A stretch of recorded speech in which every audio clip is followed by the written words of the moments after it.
سماعت کر رہے ہیں اور آج ہماری اس کتاب سے حدیث نمبر 270 ہے۔ اس روایت کو امام نسائی بھی لے کر آئے ہیں۔ حضرت ابو ہریرہ رضی اللہ تعالیٰ عنہ سے روایت ہے کہ نبی مکرم شفیع معظم حضرت محمد مصطفیٰ صلی اللہ علیہ وسلم نے اللہ رب العزت کے حضور میں دعا کی اور عرض کی۔ اب آپ نے کیا عرض کی ہے؟ آپ نے اللہ کی بارگاہ میں کہا، اے اللہ، میں تجھ سے دو کمزور انسانوں میں یتیم اور عورت کے حق کو ضائع کرنے کو حرام قرار دیتا ہوں۔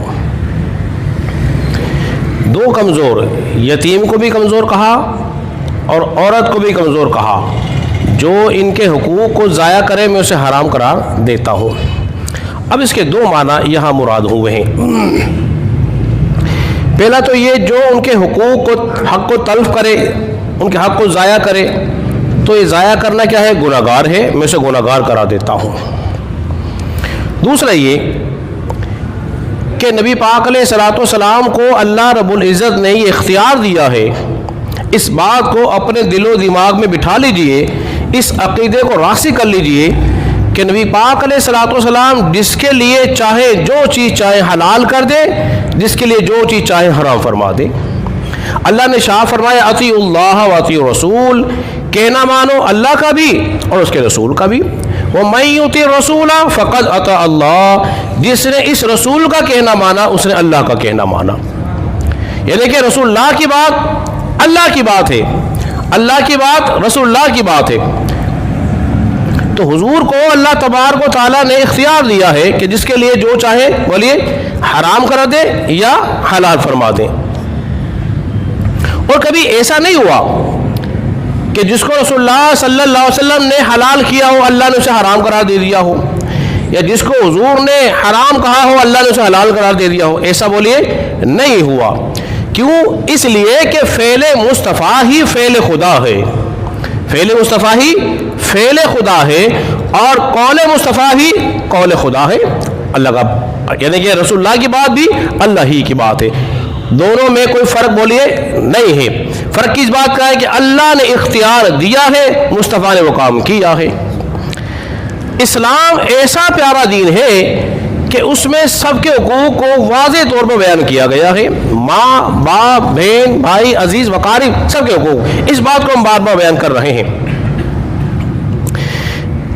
تو یتیم کے حقوق بھی بیان کیے گئے، کوئی اس کا حق تلف نہ کر لے، کوئی کھا نہ جائے، اس کے مال میں ملاوٹ نہ کر دے، اس کی ہم بار بار وضاحت حدیث کے اندر کر چکے ہیں۔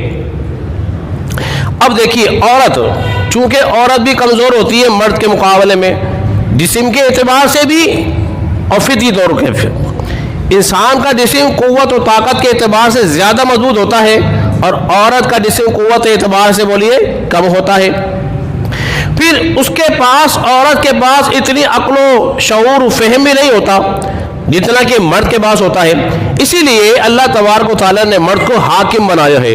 الرجال قوامون علی النساء، اللہ نے عورتوں پہ مرد کو حاکم بنایا ہے۔ کیا بنایا ہے؟ حاکم بنایا ہے۔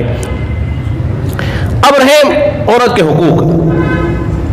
دیکھیے، اگر عورت ماں ہے تو اس کے حقوق علیحدہ ہیں، اگر عورت ماں ہے اس کے حقوق علیحدہ ہیں، اگر عورت بیٹی ہے تو پھر بیٹی کے حقوق اسلام میں علیحدہ ہیں، اگر بیوی ہے تو اس کے حقوق علیحدہ ہیں۔ تو عورت کے جتنے ہیں، بیٹی ہو، ماں ہو، بیوی ہو، اگر بہن ہے تو اس کے حقوق علیحدہ ہیں۔ کسی بھی صورت میں عورت کے حقوق کو ضائع بولیے نہیں کیا جائے گا، ان کے حق کو تسلیم کیا جائے گا۔ عورت کو عزت مقام جو اللہ نے اسلام نے دی ہے، اللہ اس کے رسول نے اسلام میں دی ہے، کسی اور کے مذہب میں بولیے اتنی عزت اسے نہیں ملی۔ اس سے بڑی عزت کیا ہو سکتی ہے کہ جنت کو ماں کے قدموں کے تلے رکھا ہے، جنت کو ماں کے قدموں کے نیچے رکھا ہے۔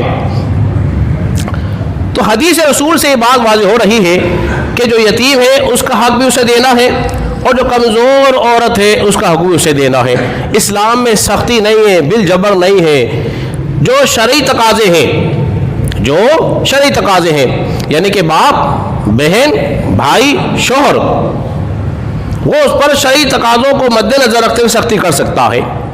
جو شریعت نے جو باؤنڈری وال اسے دی ہے، شریعت میں رہتے ہوئے جتنی سختی ممکن ہے اس پہ کر سکتا ہے، اس سے بلا وجہ زیادہ سختی اس پہ کرنی بولے شرعاً جائز نہیں ہے۔ تو اللہ رب العزت کی بارگاہ میں دعا کریں کہ اللہ تبارک و تعالی ہم سب کو سمجھنے